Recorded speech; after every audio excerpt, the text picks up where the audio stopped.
வணக்கம். நான் doctor J Vignesh Shankar.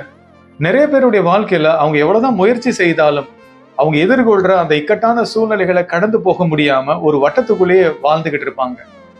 இந்த வீடியோல நீங்க எதிர்கொள்ற இக்கட்டான சூழ்நிலைகளை கடந்து நீங்க எப்படி வாழ்க்கையில உயர்ந்த நிலைகளை அடையலாங்கிறத நம்ம பார்க்கலாங்க. நம்முடைய வாழ்க்கையில நமக்கு எதிரி வெளியெல்லாம் கிடையாதுங்க. எதிரி நமக்குள்ளதாங்க இருக்கு.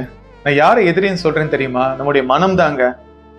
மனம்தான் மெமரி அண்ட் இமேஜினேஷன் மூலமாக நம்மளை கட்டுப்படுத்திட்டு இருக்குங்க. மெமரின்னு நான் எதை சொல்றேன் அப்படின்னா, சிறு வயதுல இருந்து நமக்கு ஏற்பட்ட எதிர்மறையான நிகழ்வுகளுடைய தாக்கங்கள் நம்மளுடைய ஆழ் மனதுல பதிவுகளா இருக்குங்க. இதை சார்ந்த எண்ணங்கள் மூலமாக மனம் நம்மளை கட்டுப்படுத்துங்க. அதே மாதிரி இமேஜினேஷன் நான் எதை சொல்றேன் அப்படின்னா, நம்ம எதிர்காலத்தை குறித்து இருக்கக்கூடிய பயங்கள், பதட்டங்கள், கவலைகள்ங்க. மனம் என்ன தெரியுமா பண்ணும்? உன் கடந்த காலம் மாதிரியே எதிர்காலமும் மாறிடும்னு எதிர்மறையான எண்ணங்களை அது வெளிப்படுத்துங்க. மெமரி அண்ட் இமேஜினேஷன், அதாவது நினைவுகள் மற்றும் கற்பனைகளை ஆயுதமா பயன்படுத்தி தான் மனம் நம்மளை கட்டுப்படுத்திக்கிட்டு இருக்குங்க. கேஷுவலா உங்களுக்கு வரக்கூடிய எண்ணங்களை கொஞ்சம் நீங்க அனலைஸ் பண்ணி பாருங்களேன். அது இந்த மெமரி மற்றும் இமேஜினேஷன் சம்பந்தமா தாங்க இருக்கும். அதனால இந்த நினைவுகள் மற்றும் கற்பனைகள் சார்ந்த விஷயங்களை மிக அதிகமான விழிப்புணர்வோட நீங்க இருக்கணுங்க. ரீசெண்டா ஒரு சகோதரரோட ஜூம் கன்சல்டேஷன்ல நான் இன்டராக்ட் பண்ணேங்க. அந்த சகோதரர் பாத்தீங்கன்னா சிறு வயதுல நிறைய கஷ்டங்களை அனுபவிச்சிருக்காருங்க. குறிப்பா சொல்லணும் அப்படின்னா, அவங்க அப்பாவுக்கு பாத்தீங்கன்னா பிசினஸ்ல மிகப்பெரிய லாஸ் ஏற்பட்டதுங்க. நிறைய கடன் வாங்கினதுனால வீட்டுக்கு கடன்காரங்க அடிக்கடி வருவாங்க போல. சிறு வயதிலே பாத்தீங்கன்னா அந்த கடன்காரங்களெல்லாம் இவர் டைரக்டா ஃபேஸ் பண்ற மாதிரி சூழ்நிலையெல்லாம் வந்திருக்கு. அவங்க பேசுற அந்த நெகட்டிவான வார்த்தைகள்லாம் அவர் உள்வாங்கி இருக்காருங்க. அதெல்லாம் அவருடைய ஆழ் மனதில் மிகப்பெரிய தாக்கத்தை ஏற்படுத்தி பதிவுகளா இருந்திருக்குங்க. பின்னாட்கள்ல அவர் கஷ்டப்பட்டு போராடி நல்லா படிச்சு இன்னைக்கு ஒரு ஐடி கம்பெனில நல்ல பொசிஷன்ல நல்ல சேலரி வாங்கிக்கிட்டு இருக்காருங்க. அப்படி இருந்தாலும் பாத்தீங்கன்னா அவருக்குள்ள ஒரு இன்செக்யூரிட்டி இருந்துகிட்டே இருக்குங்க. இப்ப ஏஐ டெக்னாலஜி எல்லாம் வந்துருச்சு, தன்னுடைய வேலைக்கு ஏதாவது பாதிப்பு வந்துருமோ, தன் தந்தைக்கு ஏற்பட்ட நிலை தனக்கும் வந்துருமோங்கிற ஒரு பயம், பதட்டம் அவருக்கு அதிகமா வந்துகிட்டு இருக்குங்க. இப்ப நான் சொன்ன மாதிரி மெமரி அண்ட் இமேஜினேஷன் மூலமாக அவருடைய மனம் அவரை கட்டுப்படுத்திக்கிட்டு இருக்குங்க.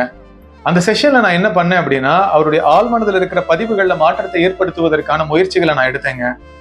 குறிப்பா சொல்லணும் அப்படின்னா, அவருடைய வாழ்க்கையில அவரை சுற்றி இருக்கக்கூடிய பாசிட்டிவான விஷயங்கள் எல்லாத்தையுமே அவருடைய மனதில் விதைச்சுங்க. பாசிட்டிவான பிலீவ்ஸா, எம்பவரிங் பிலீவ்ஸா அவருடைய ஆழ் மனதில் விதைச்சு அதை அவரை எக்ஸ்பீரியன்ஸ் பண்ண வச்சேங்க. மனதை கடந்த நிலையில போய் அவருக்குள்ள இருக்கக்கூடிய தெய்வீக தன்மையை நான் உணர வைக்கும் போது அவர் அறியாம அவர் கண்கள்ல கண்ணீர் வர ஆரம்பிச்சிருச்சுங்க. மனம் எப்படி நினைவுகள் மற்றும் கற்பனை மூலமாக நம்மளை கட்டுப்படுத்திக்கிட்டு இருக்குங்கிற அந்த புரிதல் அவருக்கு வந்த உடனே பாத்தீங்கன்னா பெரிய சுமையை இறக்கி வச்ச மாதிரி அவர் உணர்ந்தாருங்க. அவர் முகத்துல அவ்வளவு சந்தோஷத்தை நான் பார்த்தேன். அவரை நிகழ்காலத்துல நான் வாழ சொன்னேங்க. பிரசன்ட் மூமெண்ட்டை ஹானர் பண்ணுங்கன்னு சொன்னேன். எவ்வளவு நன்மையான விஷயங்களை பிரபஞ்சம் உங்களுக்கு கொடுத்துருக்கு உங்க வாழ்க்கையில, அதை செலிப்ரேட் பண்ணுங்கன்னு சொன்னேன். ஒவ்வொரு நாளும் இரவு தூங்க போறதுக்கு முன்னாடி உங்க வாழ்க்கையில இருக்கிற 5 பாசிட்டிவான விஷயங்களை நீங்க ஒரு டைரியில எழுதுங்க அப்படின்னு சொன்னீங்க. கிராட்டிடியூட் ஜேர்னல் நீங்க மெயின்டைன் பண்ணுங்கன்னு சொன்னேன். பயமும் பதட்டமும் ஒரு மனுஷனுக்கு வர்றதுக்கான ரொம்ப முக்கியமான காரணம் என்ன தெரியுமா? அவங்க நன்றி உணர்வை வெளிப்படுத்தாதனால தாங்க. யாரெல்லாம் அவங்க வாழ்க்கையில அதிகமா நன்றி உணர்வை வெளிப்படுத்துறாங்களோ அவங்க வாழ்க்கையில பயம், பதட்டம் இருக்காதுங்க. நம்ம சப்ஸ்கிரைபர் ஒருத்தரோட நான் ரீசெண்டா பேசிட்டு இருக்கும்போது அவர் பகிர்ந்துகிட்ட ஒரு இன்ஸ்பைரிங்கான விஷயத்தை உங்ககிட்ட நான் ஷேர் பண்ணணும்னு நினைக்கிறேங்க. கோவிட் சிச்சுவேஷன் போது நம்ம சப்ஸ்கிரைபர் யூஎஸ்ல தான் அவர் ஒர்க் பண்ணிட்டு இருந்திருக்காருங்க. அந்த நேரத்துல நம்ம எல்லாருக்குமே தெரியும், நிறைய கம்பெனிஸ், அதுவும் குறிப்பா ஐடி கம்பெனிஸ்ல பாத்தீங்கன்னா லே ஆஃப் நடந்துட்டு இருந்தது. அவர் கம்பெனில இருந்து அவரை ரிசைன் பண்ண சொல்லிட்டாங்க. இப்ப என்ன பிரச்சனைன்னு பாத்தீங்க அப்படின்னா, அடுத்த 60 நாளுக்குள்ள அவர் இன்னொரு ஜாப்ல ஜாயின் பண்ணி ஆகணுங்க. இல்லைன்னா அவர் அந்த நாட்டை விட்டு வெளியேறணுங்க. அவரால் இந்தியாவுக்கு திரும்ப வர முடியாத சூழ்நிலை இருக்கு. காரணம் என்ன அப்படின்னா, யூஎஸ்ல இருக்கிற எல்லா ஏர்போர்ட்டும் பாத்தீங்கன்னா க்ளோஸ் ஆயிருக்குங்க, ஷட் டவுன் ஆயிடுச்சு. அப்போ அவருக்கு என்ன பண்ணணும்னே தெரியலங்க. மனைவி, குழந்தையோட அடுத்து என்ன பண்ண போறோங்கிற சிந்தனை அவருக்கு வரதாங்க செஞ்சது. மனம், நினைவுகள் மற்றும் கற்பனை மூலமாக அவரை கட்டுப்படுத்துறதுக்கான எல்லா முயற்சிகளும் எடுத்ததை அவர் சொன்னாருங்க. அவருடைய கடந்த கால தோல்விகளை பற்றியோ, எதிர்காலத்துல ஒருவேளை நமக்கு வேலை கிடைக்கல அப்படின்னா அமெரிக்காவுடைய சட்ட திட்டங்கள்லாம் ரொம்ப ஸ்ட்ரிக்டா இருக்குமே, என்ன ஆகுமோ ஏது ஆகுமோ அப்படிங்கிற விஷயங்கள்லாம் அவர் ஃபோக்கஸ் பண்ணவே இல்லைங்க. ஆனா அந்த நேரத்துலயும் பாத்தீங்கன்னா அவர் நம்பிக்கை இழக்கலைங்க. பக்தி வைராக்கியத்தோட இருந்திருக்காரு. நிச்சயமாக அந்த 60 நாளுக்குள்ள அவரால் ஒரு வேலை வாங்க முடியுங்கிற அந்த மன உறுதியோட ஒவ்வொரு நாளும் மைண்ட்ஃபுல்லா அதற்கான முயற்சிகளை அவர் எடுத்திருக்காருங்க. தன்னுடைய கட்டுப்பாட்டுக்குள்ள இருக்கிற விஷயங்கள்ல ஃபுல்லஸ்ட் எஃபர்ட்ஸ் அவர் போட்டிருக்காருங்க. ரிசல்ட்டை பத்தி அவர் யோசிக்கல. பிரபஞ்சம் 100% அவருக்கான ஒரு வேலையை கொடுத்துருங்கிற நம்பிக்கையோட தான் அவர் செயல்பட்டு இருக்காரு. இன்னும் சொல்லணும் அப்படின்னா, ஏற்கனவே அவருக்கு வேலை கிடைச்சதா ஒரு மனநிலையில தான் அவர் இருந்ததா சொல்றாருங்க. சரியா 55வது நாள் அவர் ஏற்கனவே வேலை பார்த்த கம்பெனில இன்னொரு ப்ராஜெக்ட்ல உயர்ந்த சேலரியில அவரை வந்து ஜாயின் பண்ண சொல்லியிருக்காங்க. யோசிச்சு பாருங்களேன், அந்த 54 நாள் அவருடைய மனம் எப்படி அவரை கட்டுப்படுத்த முயற்சி பண்ணியிருக்கோம். ஆனா அவர் விட்டே கொடுக்கலங்க. தீர்க்கமான நம்பிக்கையோட இருந்தாரு. கடந்த காலத்தை பற்றியோ எதிர்காலத்தை பற்றிய சிந்தனைகளுக்கெல்லாம் முக்கியத்துவம் கொடுக்காமல் நிகழ்காலத்துல முழுமையாக இறைவன்கிட்ட தன்னை அர்ப்பணிச்சு அவர் இருந்ததுனாலதான் இந்த மாதிரி ஒரு அற்புதம் அவருடைய வாழ்க்கையில நிகழ்ந்ததுங்க. இப்ப நம்ம வாழ்ந்துகிட்டு இருக்கிறது 3 டைமென்ஷன் ரியாலிட்டி இல்ல மெட்டீரியல் ரியாலிட்டின்னு சொல்லுவாங்க. இது புலன்கள் சார்ந்ததுங்க, கர்மாக்கு உட்பட்டது கூட. ஆனா 4th டைமென்ஷன் ரியாலிட்டின்னு ஒண்ணு இருக்குங்க. அந்த 4th டைமென்ஷன் ரியாலிட்டியில தான் நமக்கு தேவையான விஷயங்கள் எல்லாமே சூட்சமமா இருக்குங்க. அந்த 4th டைமென்ஷன் ரியாலிட்டி நம்ம ஆக்சஸ் பண்ணிட்டோம் அப்படின்னா நமக்கு தேவையான விஷயங்களை நம்மளால ஈர்க்க முடியும். அந்த கோவிட் சிச்சுவேஷன் போது நம்ம சப்ஸ்கிரைபர் என்ன தெரியுமா பண்ணாரு? 4th டைமென்ஷன் ரியாலிட்டி அவர் ஆக்சஸ் பண்ணாருங்க. அதனாலதான் அற்புதம் அவர் வாழ்க்கையில நிகழ்ந்தது. பொதுவா நம்முடைய வாழ்க்கையில சவால்கள் வரும்போது மனம் என்ன தெரியுமா பண்ணோம்? நினைவுகள் மற்றும் கற்பனையின் மூலமாக நம்மளை கட்டுப்படுத்தி 3 டைமென்ஷன் ரியாலிட்டியில தான் நம்மளை வாழ வைக்குங்க. அதனாலதான் நிறைய பேர் பாத்தீங்கன்னா சூழ்நிலை கைதியா மாறிடுவாங்க. அந்த சூழ்நிலை கடந்து அவங்களால எழுத போக முடியாதுங்க.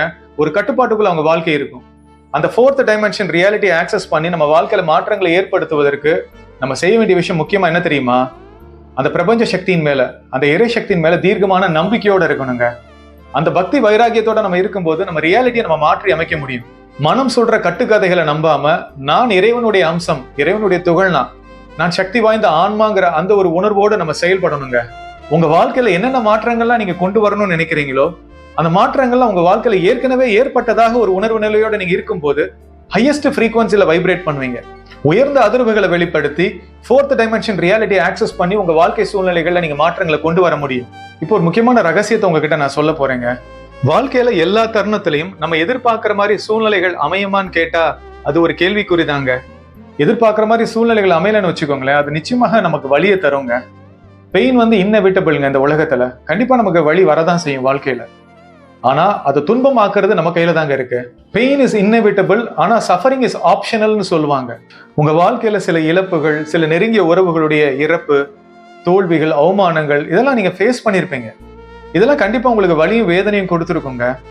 ஆனா இதை தாண்டி உங்க மனம் என்ன தெரியுமா பண்ணோம்? அந்த சூழ்நிலைகளை மிகைப்படுத்தி கட்டுக்கதைகளை சொல்ல ஆரம்பிச்சிருங்க.